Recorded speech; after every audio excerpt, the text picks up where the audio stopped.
For centuries, the Romanovs were one of the most powerful dynasties in the world. Over 100 years ago, in 1918, Tsar Nicholas II, his wife Alexandra, and all 5 of their children were executed. Tragically, the family's final act of hope may have accidentally turned their last moments into a real-life nightmare. The tragic story of the end of the Romanov dynasty can be traced back to Empress Alexandra, the matriarch of the Romanovs and the last Tsarina of Russia. Born Alex of Hesse and the Rhine, in 1872 she was actually a granddaughter of Queen Victoria. But Alexandra's family hid a dark secret. The men of their royal line tended to suffer from the fatal condition of hemophilia, an illness that prevents blood from clotting. When Alexandra was barely a year old, her hemophiliac brother Friedrich died after a nasty fall. When Alexandra was 12 years old, she had an almost literal date with destiny. In 1884, she met the future Tsar Nicholas II of Russia, then just a prince, at her sister's wedding. Over the years, they grew close, and soon they both fell in love. Nicholas even spoke of her in his diary, writing, "It is my dream to one day marry Alex H." Nicholas's family hated Alexandra, especially his mother Maria. The matriarch thought Alexandra was neurotic and stubborn. She was also disdainful of Alexandra's German heritage and deeply suspicious that she carried the gene for hemophilia. In 1894, Nicholas's father, Alexander III, fell ill. Nicholas was about to become Tsar and desperately needed to start producing heirs. Since Alexandra was the only woman he would consent to marry, his mother and father gave in and at last let the engagement go ahead. The old Tsar died just weeks later, and Nicholas became the ruler of Russia. The new Tsar courted Alexandra from Germany and married her on November 22, 1894, a week after his father's funeral. As a result, the nuptials had very little pomp and circumstance, at least as royal weddings go. The Tsar and Tsarina may have been stately monarchs, but they had a very steamy bedroom life. For one, they insisted on sharing a bed. While this may not seem like much, most royal marriages at the time were all business, and many monarchs kept separate bedrooms. Just months after the royal wedding, the couple made a momentous announcement. They were expecting a child. Everyone in the palace eagerly awaited a boy, most especially Alexandra herself. After all, giving Russia a male heir would solidify her place in court and transform her from a suspicious outsider to the mother of the crown prince. Unfortunately for her, Empress Alexandra had a baby girl, Olga. Surprisingly, Alexandra and Nicholas didn't seem to mind. Nicholas remarked, "We are grateful she was a daughter. If she was a boy, she would have belonged to the people. Being a girl, she belongs to us." In the first months and years of little Princess Olga's life, disturbing reports began coming out of the palace. Aides whispered that the Romanov princess bled abnormal amounts, stirring up the old rumors that Alexandra was a carrier of the hemophilia gene that had killed her own brother. For now, though, they remained rumors. Less than 2 years later, Empress Alexandra gave birth to yet another girl, the Grand Duchess Tatiana. By this time, Alexandra and Nicholas were definitely getting antsy for a boy. When Alexandra saw that she had given birth to another girl, she asked, "What will the nation say?" Luckily, Tatiana had a secret weapon. She was a stunning child and looked exactly like her mother Alexandra. Growing up, Tatiana's siblings called her the governess because of her controlling nature. The Romanov bunch made her their unofficial leader, in spite of the fact that Olga was older. They especially deployed Tatiana whenever someone needed to sweet-talk Tsar Nicholas. In 1899, Empress Alexandra became pregnant again. Once again, it was a princess instead of a crown prince, the Grand Duchess Maria.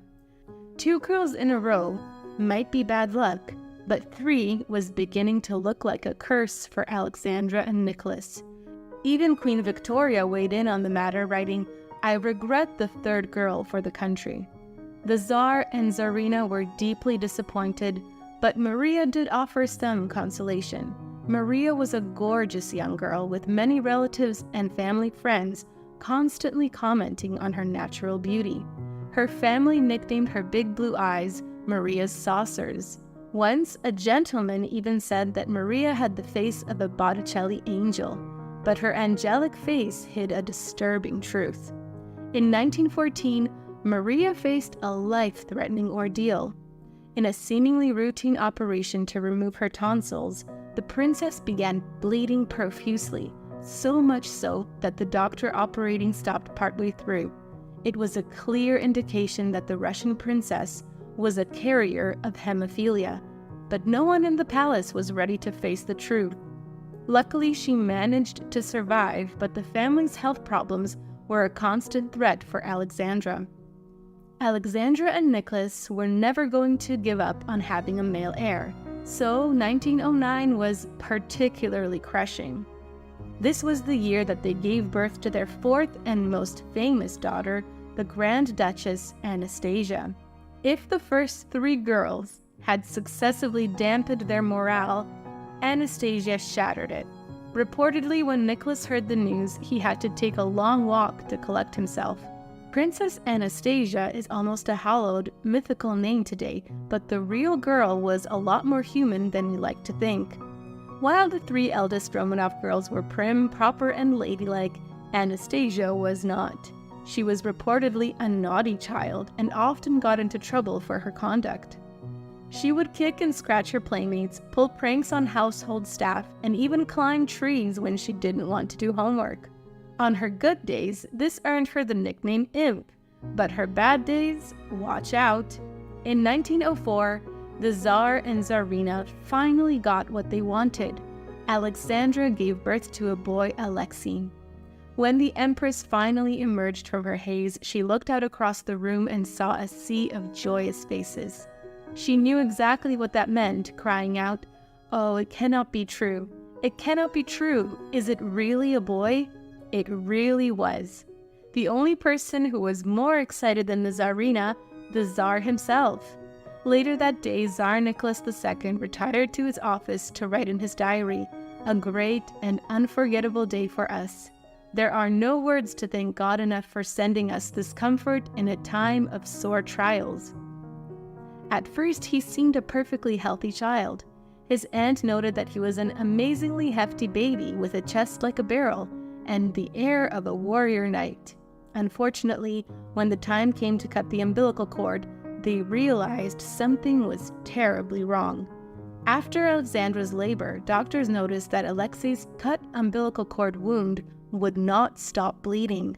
Over the next few days, the imperial family confronted the whole horrific reality. Alexandra was a carrier of hemophilia, and not only that, she had passed it down to her only son. The Romanovs were thunderstruck with grief at Alexei's illness, and it drove them to a very controversial decision. They decided to keep his hemophilia a state secret, known only to their loyal inner circle, in order to support stability and peace in their country. It was supposed to save them, but as we know, it did not. The new prince's nickname was Baby, and the mood of the whole Russian court often hinged on how Baby was feeling. When he was healthy, the rest of the family was relaxed and happy. But his more serious episodes would fill them with great worry and melancholy.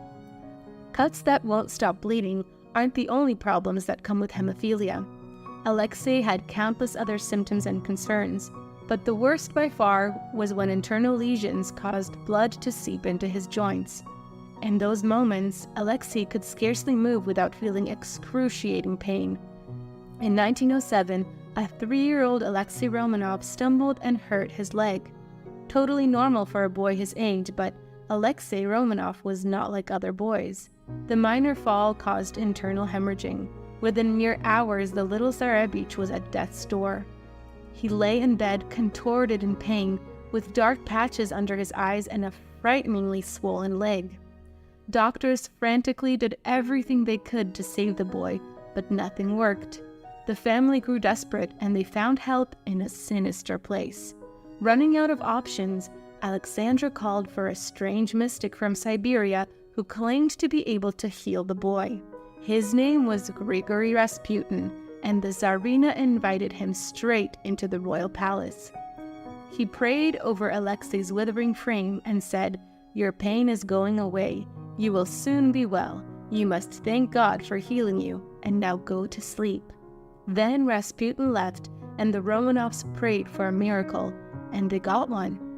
The next morning, Alexei Romanov was a whole new kid. While he'd lay in agony before, scarcely able to move, he now sat up in bed, his fever and swelling gone.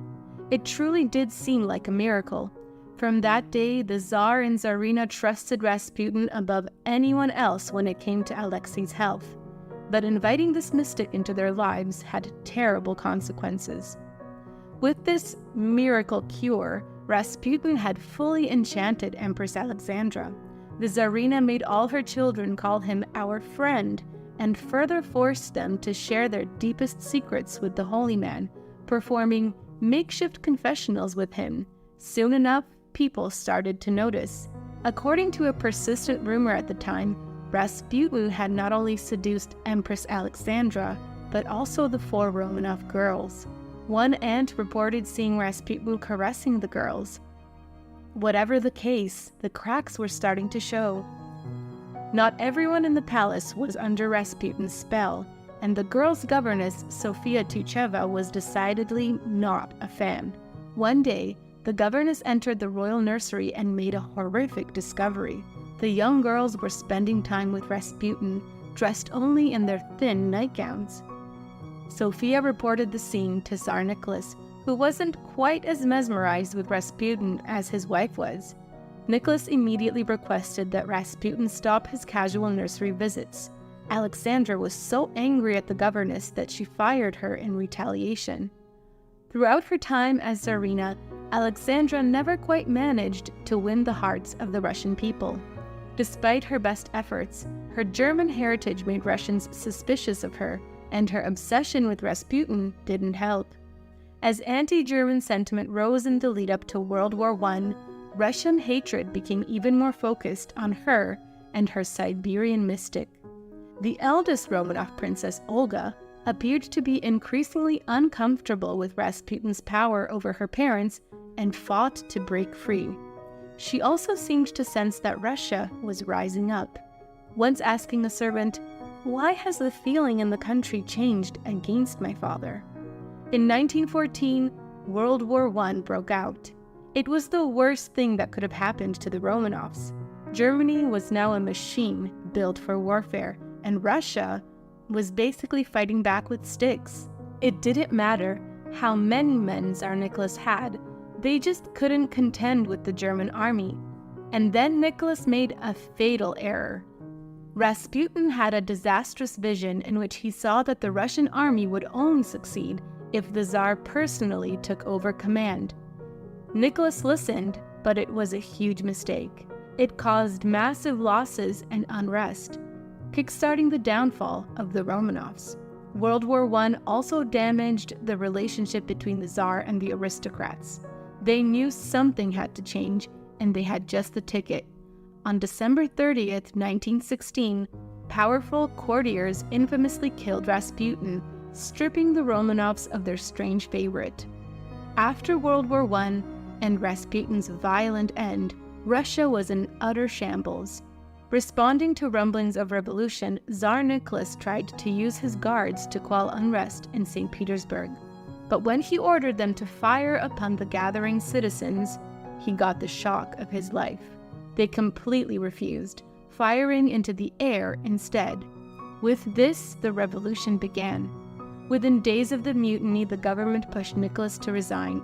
The mere idea horrified the Tsar, but what could he do? He had no support and no troops. He agreed to abdicate and formally ended his rule on March 15, 1917.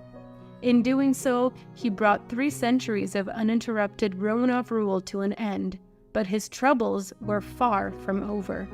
At first, life wasn't so bad for the disgraced Romanovs. They lived under guard at their luxurious Alexandra palace. Nicholas and his family could pretend that things were totally normal. Besides, they had an escape plan that was sure to work. Nicholas's cousin, King George V of England, had already assured the family that they could seek asylum with him. King George V looked nearly identical to Nicholas II, and they were very close. Yet when Nicholas reached out, George utterly betrayed his cousin. He rescinded his offer, believing that Nicholas's presence would damage his own monarchy, and thus left the Romanovs to the wolves.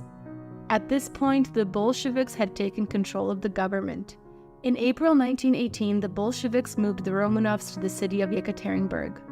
They often had to camp in the middle of nowhere or ford across frigid rivers. After a grueling 5-day journey, they finally made it to Yekaterinburg. This was where the Romanovs met their chilling fate. The revolutionaries didn't look kindly on the Romanovs continuing to live in privilege. As a result, they prepared the Ipatov house in Yekaterinburg for the family and called it the House of Special Purpose. As the family entered the house, the captors addressed Nicholas as Citizen Nicholas Romanov, indicating that their royal titles were a thing of the past. Life at the Ipatov house was harsh. For perhaps the first time ever, the Romanovs had to do their own laundry and make their own food. The girls wore dirty uniforms and their hair was often unkempt. For Nicholas, the final humiliation came when he received the order that he could no longer wear epaulets, the last petty symbol of his former authority. In the midnight hours of July 17, 1918, the end finally came. The Romanovs were all forced into a basement to face a Bolshevik firing squad. Bullets and gunpowder filled the tiny room, but when the smoke cleared, the disoriented soldiers made a jaw-dropping realization. The execution had gone horribly wrong. Earlier in their captivity, Nicholas and Alexandra urged their children to sew jewels into their clothing in order to conceal them from the Bolsheviks. That way they'd have valuables on hand if they ever managed to escape. On the night of the execution, the Romanov children were wearing their jewel-encrusted clothing. As a result, the diamonds and stones acted as bulletproof vests. The bullets bounced off of the clothing, wounding but not killing the children, though Nicholas and Alexandra had perished in the first shots. When the Bolsheviks discovered that the children were still alive, they had to ram them up again and painstakingly finish the job. After the Bolsheviks extinguished the entire Romanov family, they set about disposing the bodies. When they did, they came across a disturbing discovery. Each of the Romanov girls was wearing an amulet with Grigori Rasputin's image hidden inside. Even years after his death, the mad monk still held an eerie hold over the royal family. The Bolsheviks buried the bodies of the Romanovs in an unmarked grave, and the Soviet Union did not publicize their passing. In fact, the government didn't even acknowledge the execution of the Romanov family for 8 years. This led to speculation that some of them might possibly still be alive. For decades, the so-called Anna Anderson, a patient in a Berlin asylum, claimed that she was, in fact, the Grand Duchess Anastasia, and that she managed to escape the execution. While not everyone bought it, many did comment on how much she looked and acted like the Grand Duchess. In 1994, experts compared Anna Anderson's tissues to a sample from Anastasia's relative Prince Philip. The findings confirmed the tragic truth. There was no match. Historians now believe Anderson was actually Franciszka Schanzowska, a mentally ill Polish factory worker. We still don't know for certain how exactly the Romanov children died, or what happened after the execution was carried out. Based on the condition of their unearthed skeletons, a rather chilling theory is that while Nicholas II was definitely shot, his children, covered in their family's priceless heirlooms, were doused with acid and even burned at one point, possibly while they were still alive. Thank you for watching this video. Please like and subscribe for more fascinating content.